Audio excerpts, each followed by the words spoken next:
Welcome to the Michael Yardney podcast. Today we're diving into a topic that's sure to stir up some debate. Property data. Look, we've all heard the saying that the numbers don't lie, but what if I told you that relying too much on property data could actually lead you astray? Well, that's exactly what my guest Stuart Wemyss is here to talk about today. Stuart's an experienced financial advisor and a property expert, and he's recently shared some fascinating insights into his blogs about why you shouldn't base your investment decisions purely on data and which indicators really matter when it comes to property investing. Look, in a market full of confusing statistics, contradictory reports and mixed messages, I hope our session today is going to help separate fact from fiction. So if you ever feel overwhelmed with all this extra data that you're getting, the property market data, or found yourself second guessing some of your investment decisions because of the latest trend, this episode's for you. So whether you're just starting out or a seasoned investor, I'm sure we're going to walk you through some powerful insights that could make a huge difference to your investment journey. So let's get on to it. Welcome to the Michael Yardney podcast, where twice each week you will learn a number of new ideas regarding success, property investment and money in around 30 minutes. Our show is brought to you by Metropole, who specialise in helping you grow, protect and pass on your wealth through strategic property and wealth advice. Now here's your host, Michael Yardney, Australia's authority in wealth creation through property, who has been voted one of Australia's top 50 most influential thought leaders. With so much data and information available today, it's easy for property investors to get overwhelmed.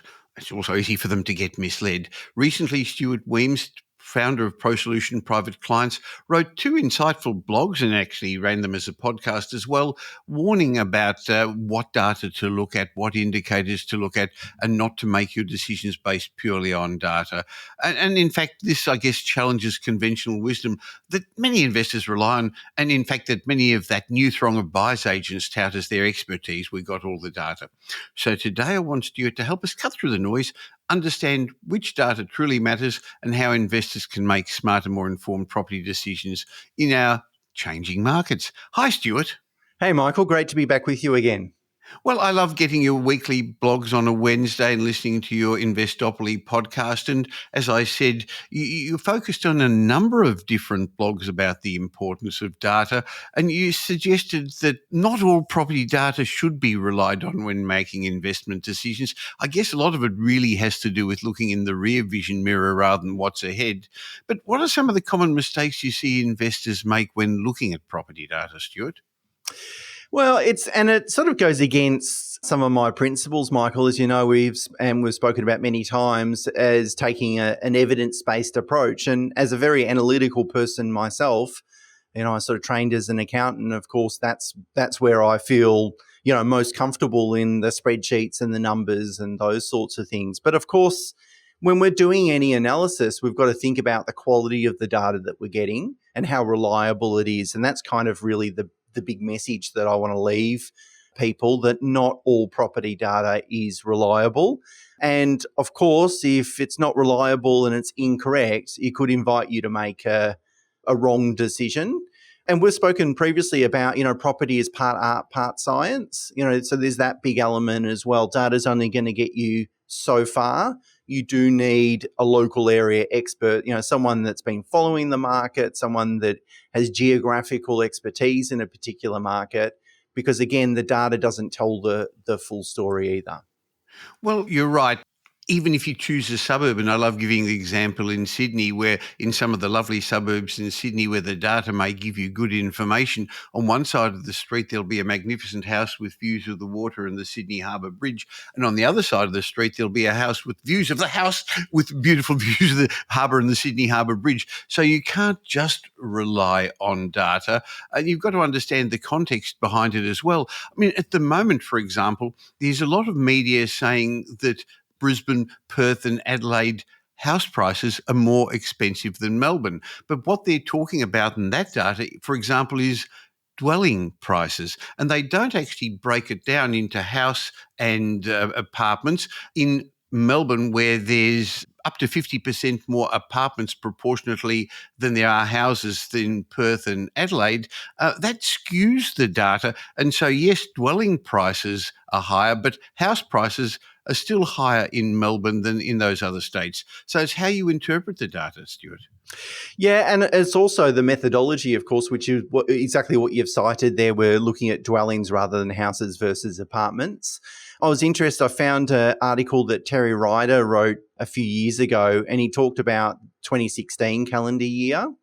He cited that the Australian Bureau of Statistics reported that median house prices in Australia appreciated by 3.3%.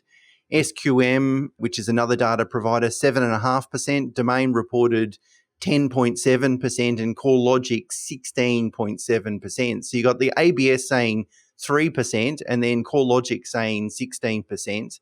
And the big difference there, and they're all trying to measure the same thing, right? They're all trying to measure and using different statistical approaches and analysis and so forth, but they're all trying to measure how much did house prices change in Australia over that calendar year. And the results are all over the place.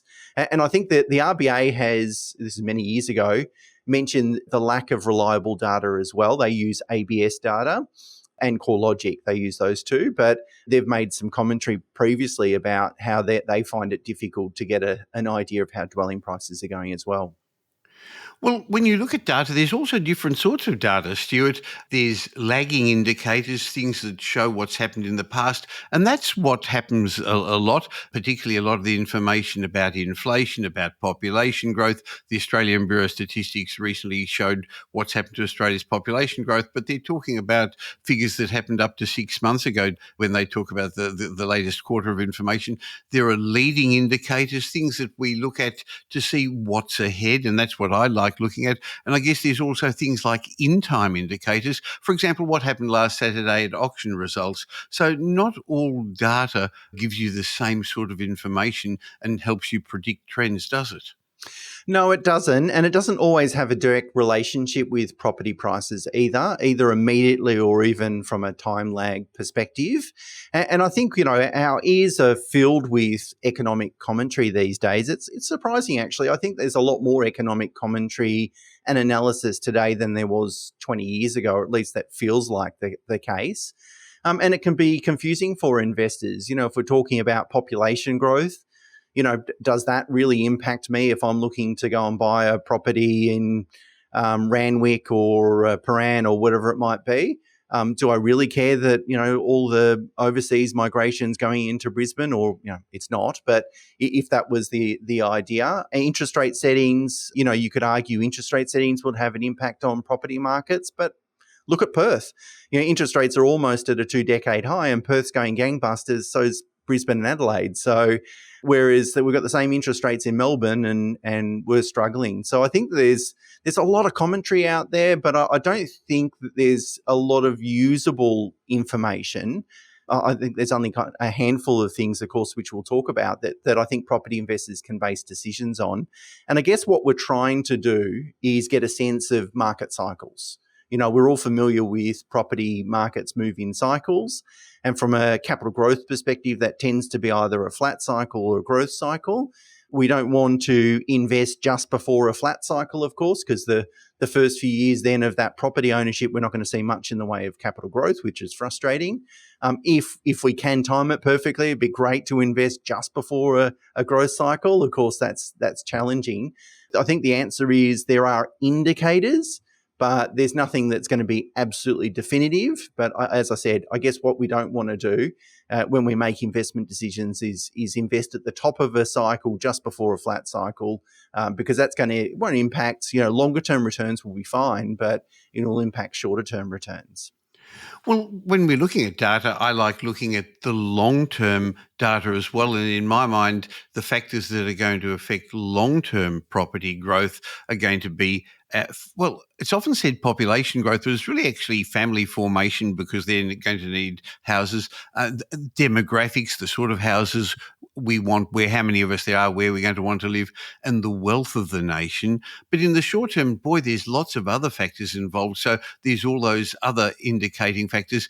And I think the availability of finance and in fact, consumer confidence are two of the very big ones, aren't they?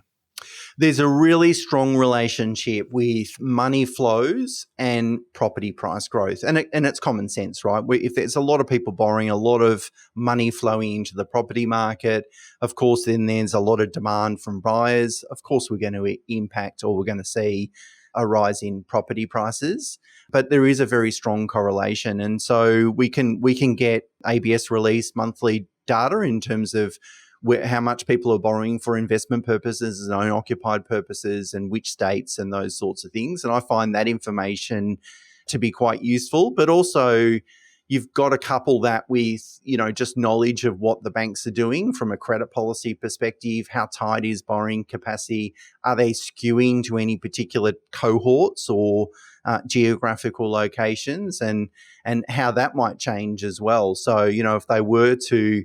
I know there's a little bit of campaigning at the moment to get rid of the 3% buffer that they had when calculating borrowing capacity. If they were to make changes like that, that would have an impact on some geographical markets. I think as people's borrowing capacity rises, more people are going to afford to be able to buy a house in Melbourne as opposed to a house in Perth. And at the moment, that's not true. I think that's why we're seeing those more affordable, if I can use that term, states or capital cities are faring better than the more expensive ones. And, okay, we can look at that median data, median dwelling data or whatever. But we know if we want to buy a good quality asset in Melbourne, we're talking about a seven-figure sum, whereas you can buy something for less than $1 million in other markets without making too many compromises in terms of quality. Well, that's one of the factors that you were talking about a while ago. You've got to understand the local market as well, not just the numbers. So, yes, finance figures are a leading indicator. In other words, it gives us an indication of how many first home buyers, how many established home buyers, how many investors are looking to get into the market. What other leading indicators do you look at, Stuart? I think net interstate migration is a good trend to follow. And so that's the amount of people that are moving between states. And when I say net figures, obviously we've got arrivals and departures. If you look at the long-term trend, and these are reported every quarter, and there is a bit of a lag. There's about almost a 6-month lag in terms of when the data is reported. But it's reported quarterly by the ABS. And if you look at the very long-term trend, typically what you'll see is that the New South Wales will be negative by about 5,000 people per quarter. Victoria will be negative by 1,000 people per quarter. And Queensland will be positive by 6,000 people. So essentially 5,000 net people moving to Queensland from New South Wales and 1,000 from Victoria to Queensland as well. So that's the sort of long-term trend. The interstate migration that's going to between and to other states isn't that material. I'm not too concerned by the actual number. I don't think it's a drop in the ocean, right? Whether 1,000 people leave Victoria net or, whether it's zero, it's not really going to change the housing market that much. But the trend, I think, is the most important thing. So is the trend above or below that long-term median or average? And we can look at Queensland, for example. For a long time, the net migration was about 3,000 people, which is only half of the long-term average. And that was really between 2010 and about 2018, sort of that period of time. Now, we know that then that turned around and net migration has been above average since 2018, and we know the median house prices in Brisbane have risen more than 60% since 2018. So a change in the trend of interstate migration, I think what it tells us is property sentiment around the state, but also sentiment around property in that particular location. I find it's a good indicator. Now, of course, it's been well documented that Victoria had a lot of net negative migration during the COVID period for lockdowns, all the obvious reasons. it's interesting to note that it's turned positive. So it's only by 500 people in the March 24 quarter. So it's not a lot of people, but the most important, as I said, is the trend. The trend is we're actually, 1,500 people above that long-term trend of, as I said, normally negative 1,000 people. Well, interestingly, economic factors play a big role in why people move interstate. They often move interstate for jobs. I mean, during COVID, they were moving for other reasons. If there's strong economic growth in the States, as there has been in Perth and in Brisbane over the last couple of years, that leads to population growth. People come there, they initially rent for a while, then they buy their home. So employment growth and economic growth is one of the factors I look at. While in Victoria, I guess our economy's really been lagging for all the reasons we've discussed in previous podcasts, and businesses are floundering, businesses having trouble. There's local tax issues as well. So there's lots of other factors that have, I guess, made the Melbourne market underperform and allow those other markets to perform strongly. Do you see that changing in the next little while? Well, actually, if you think back then to between 2010 and 2018 in Queensland, they had a couple of floods during that period, really, really bad floods, and they had some economic woes as well. The government wasn't doing so well, the economy wasn't doing so well, and they turned it around. I think everything moves in cycles, Michael. I think that's pretty obvious, right? So it's going to turn around. Obviously, Victoria's in the doldrums at the moment with a lot of debt, and we'll leave the political commentary aside, but of course it will change, and something will need to change, as we've spoken about before. More than 80% I think it's 90% of rental accommodation is provided by private investors. So, we need it to grow an economy. And so Victoria is going to have to make some changes with respect to that, maybe an embargo on, if they introduce an embargo on any further changes to tenancy laws, I think that would go a long way to giving investors a little bit more comfort. So it will change. And I think we're seeing green shoots of that as well. As I said, I'm not getting too overexcited about one data point of the net interstate migration being positive, but I think it's moving in the right direction. And quite often it's very difficult to pick the bottom of the market.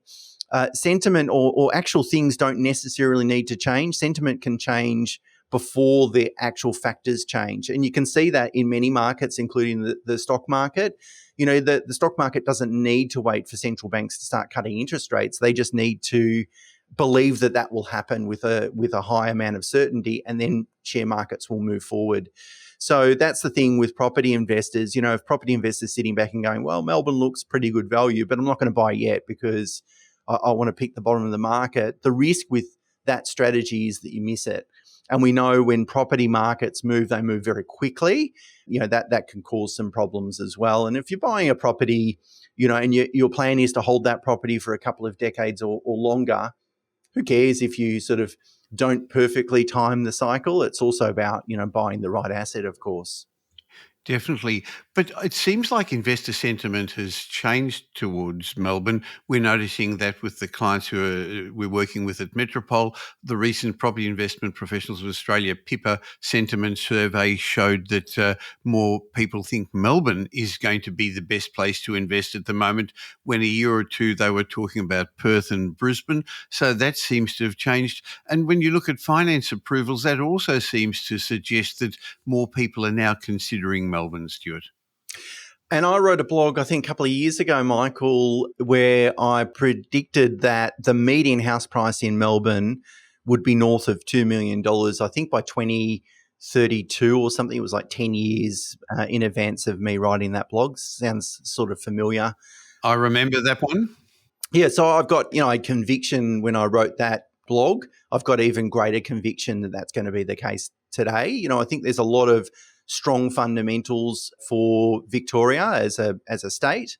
There's some problems there, but they can, I won't say easily solved, but I think they'll be solved over the next few years. And then, Victoria will come back into its own, and mean reversion will kick in as well. We've really, over the last 5 to 6 years, the property price growth, looking average over that period of time, is pretty benign, right? So we haven't had a lot of growth for a period of time now.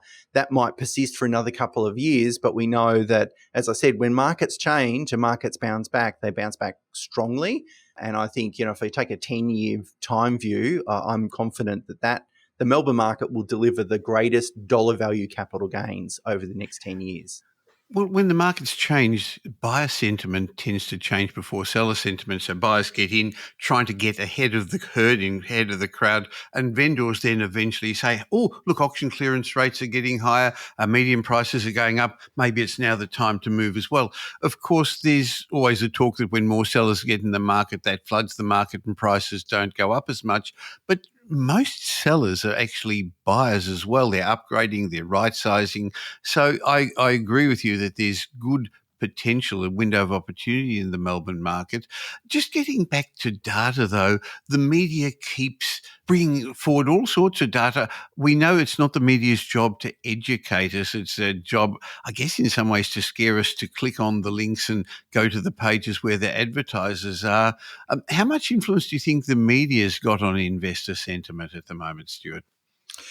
I think they're always going to have an influence, Michael. I don't think they influence seasoned investors. So, people who have been investing in property for 10 or 20 years, have seen it all before, have been through the cycles and have the perspective of, taking that long-term view, and that a lot of what is in the media talk about isn't really going to help inform them to make better investment decisions.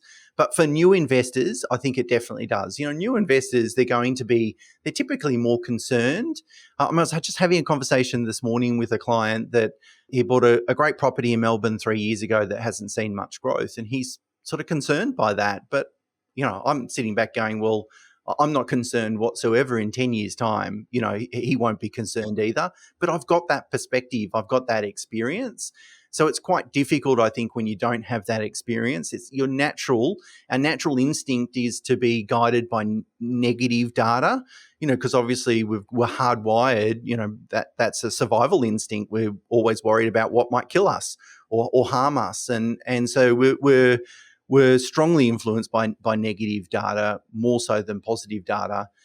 And so it's a pitfall, I think, for people. But and also then the other thing I've noticed, Michael, is, particularly on social media, that there's some buyers agents out there or people in the investment property space that will use all of this data to their advantage to sort of build a thesis or investment case. And I think we've got to be really careful about that. I could probably find the reality is I could probably find data to support almost any thesis. It's what data am I showing and then what data am I excluding? I don't think that alone is necessarily a good approach. And I know that sort of flies in the face a little bit of this evidence-based approach that I keep talking about. But again, as I said at the beginning of the episode today, it's really about the reliability of that data. That's the most important factor to sort of put your finger on. The interpretation of it, and I agree with you that whole band of new gurus have come up, property, so-called experts telling you that they have all the data. And because they've got all the data, they can tell you where to invest. I mean, the data's in the public domain anyway, so it's not the data that's important, it's the interpretation of it. And I think people like you and me who've been in the market for many decades can see some clarity, while many people are currently seeing chaos. So I think what you mentioned a moment ago about how you gave your client comfort is important. It's important for investors, in my mind, to seek professional advice when making decisions. Now, I know you and I, while we work in different areas helping investors, some people say, well, yeah, you've got a vested interest in doing that. But I think part of what we're doing is not only helping people make the right decisions, but stopping them from making the wrong decisions, Stuart.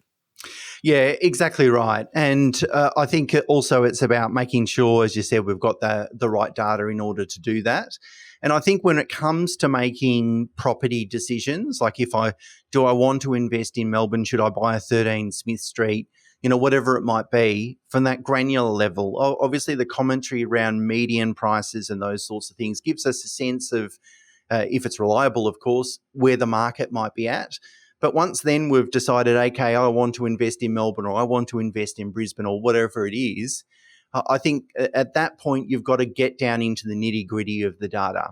So if I'm going to make a decision to buy, invest in Brisbane, and I'm looking at 13 Smith Street, for example, I want to look at then how has that price of that property changed over a long period of time? What about 11 Smith Street next door and 15? How are they, if they're comparable properties, adjusting for maybe a differential in land size or accommodation size, or if there's been improvements?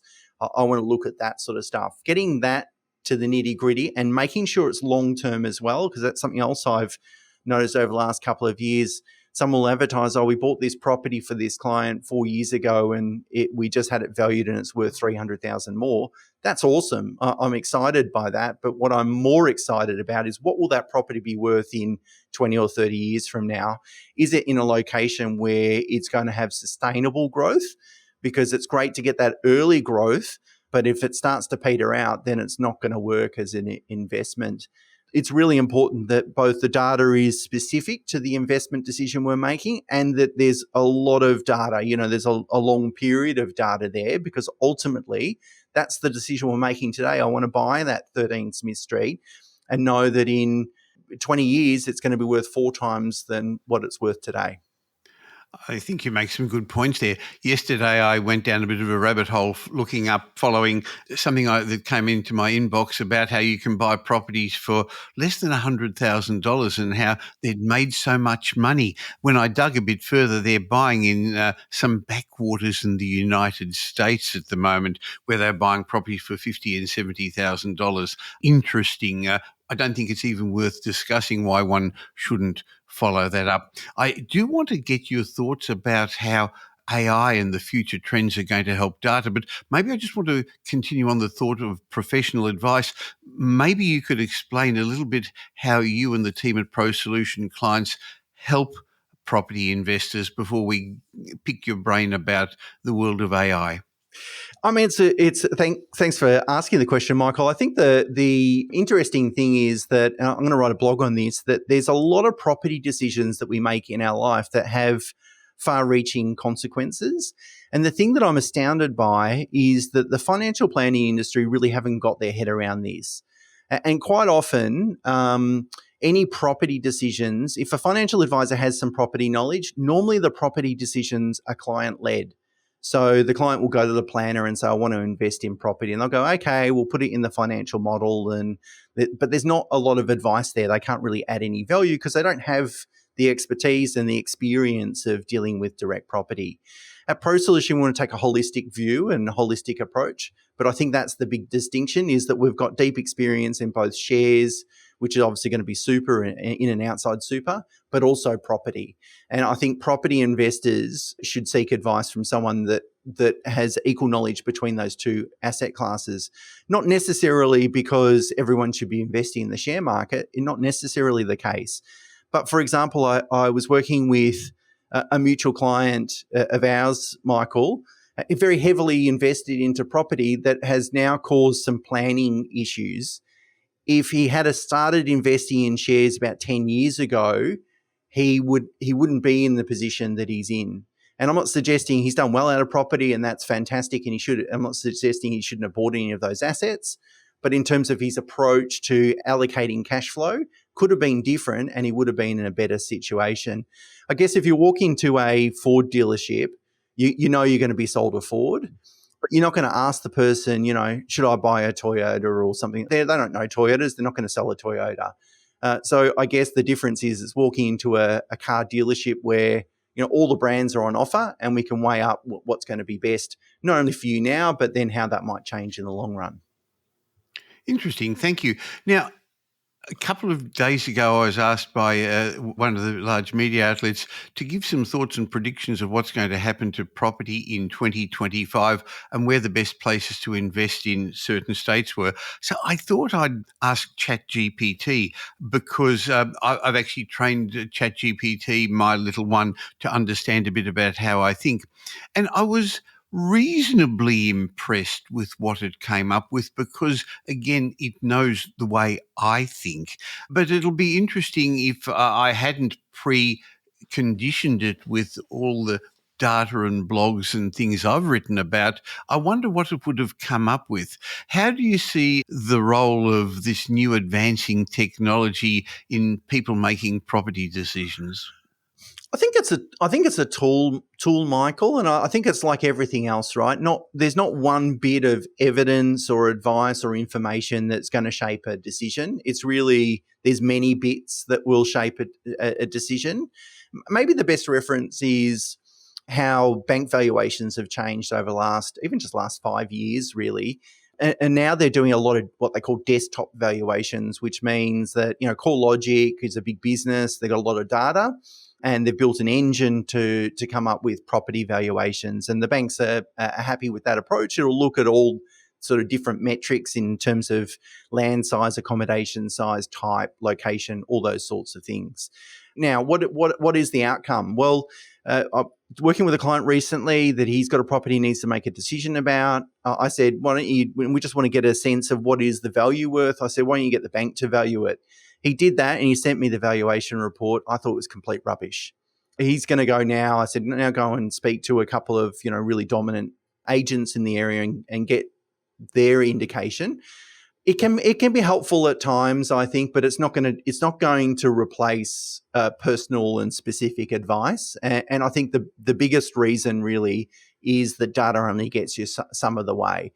Sometimes that data isn't always reliable anyway, but you can't make a decision in a phone box. You can't make a decision based on data alone. At the end of the day, you've got to go and talk to someone that knows the area to say, is that, and sometimes there's no rhyme or reason, Michael, you would know this, that a particular side of the street just doesn't perform the other side. And there's no rhyme or reason. You won't see it in the data.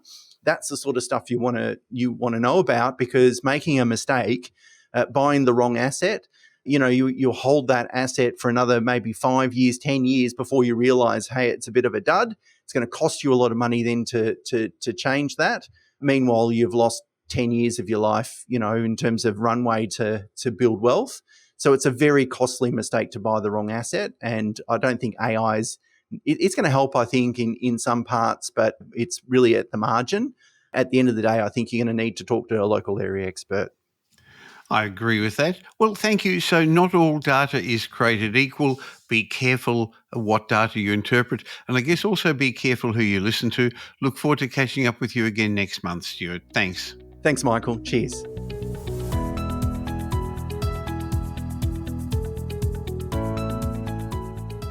I always enjoy my chats with Stuart Wemyss, and I guess one of the take-home messages is plan to become the person you plan to become, because property investment's a long-term game.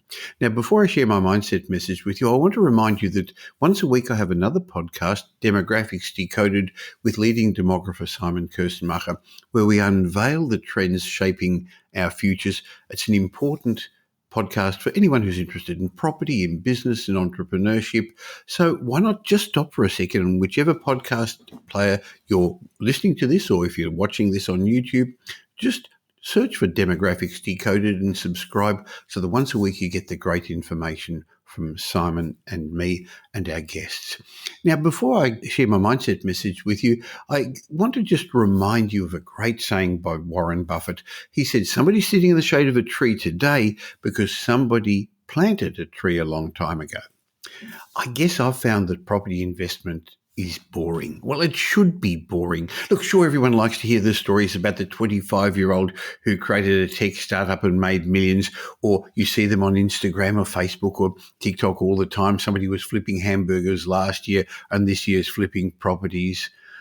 But in reality, for the vast majority of us, investment is boring. Actually, let me say that differently. Property investment should be boring. A solid investment strategy should be as interesting as watching grass grow, or in Buffett's analogy, a tree grow.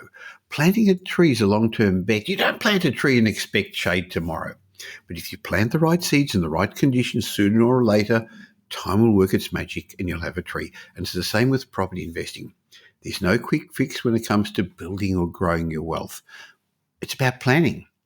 Planning first and then doing something. However, now is the right time to plant for your future seasons, the future seasons of your financial life. And if you're looking to use the same team I do to plan for your financial future, why not have a chat with my team at Metropole? There'll be a link in the show notes, or go to metropole.com.au and have a complimentary wealth discovery consultation with one of our wealth strategists. And this is just as relevant if you're a beginner looking for a time-tested property investment strategy, or an established investor who's stuck, or maybe you just want an objective second opinion about your situation. We'll help you by showing you how you can get a strategic property plan, helping you plan to become the investor you plan to become, helping you plant the trees to give you shade in your future. Metropole.com.au. Now here's Michael's mindset message. Remember, a change in your thinking will lead to a change in your life. In my mindset message today, I want to ask you, do you have the courage to achieve your goals? I recently read a book called The 4 C's Formula, written by Dan Sullivan, the founder of Strategic Coach. And in it, Dan talks about how to achieve success in life. And he lays out 4 stages that he calls the 4 C's that you need to go through if you want to make your future bigger than your past. The first C is commitment. In order to achieve anything, you need first to commit to your goals. It's as simple as that. The second C is courage. Once you commit to your goal, Dan Sullivan says, you need then to find the courage to actually do it. Now, I know for some people, big goals are scary. So you're going to need a lot of courage to overcome your fear, but it's not enough just to think your fear away. As Dan puts it, there's a difference between fear and courage. Fear is, in his words, please excuse me, saying fear is peeing in your pants, and courage is doing what you need to do with wet pants, according to Dan Sullivan.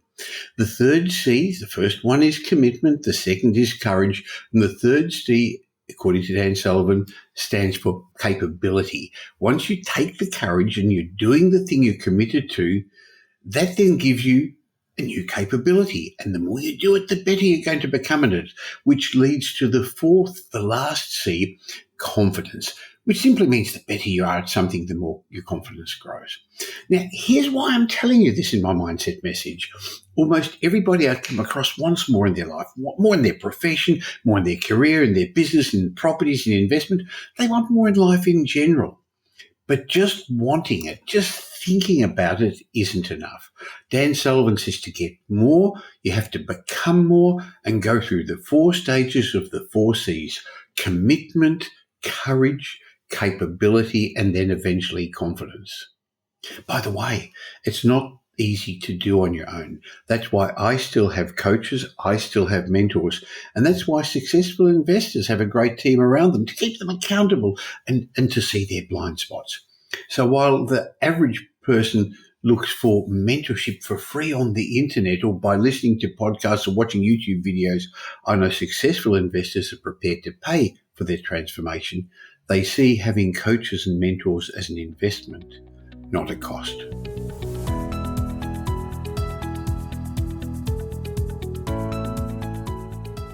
Thank you for spending the last little while with me. I hope you got some benefit from today's show. But before you move on to the next podcast you're hoping to listen to, please let me remind you that I have one other show that I produce once a week with leading demographer Simon Kirstenmacher. We call that Demographics Decoded, where we unveil the trends that are going to shape your future.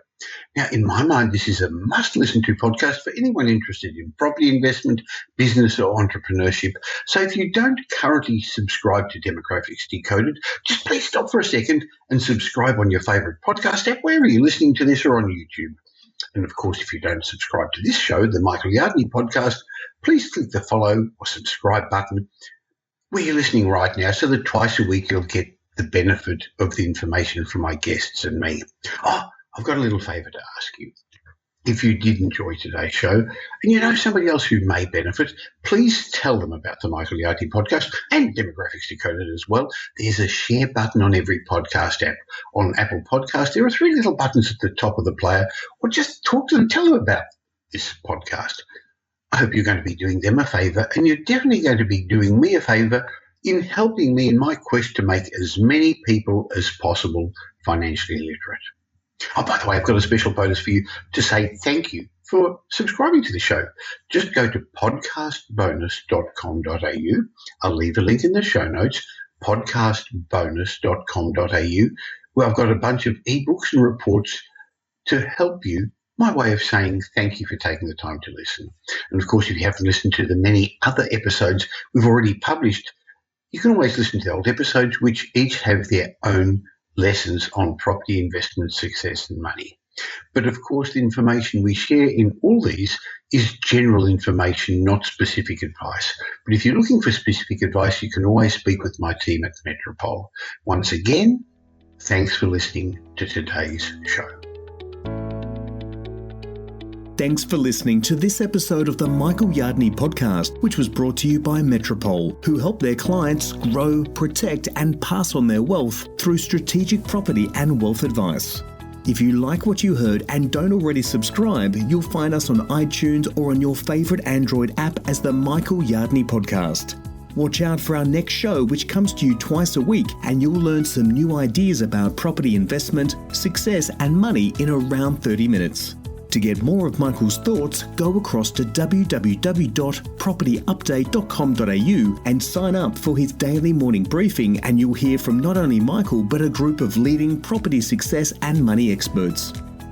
And just a reminder that the information you heard in this show today is general educational advice and not specific investment advice, as we don't know your personal circumstances. If you're looking for specific advice, why not ask the team at Metropole to help you?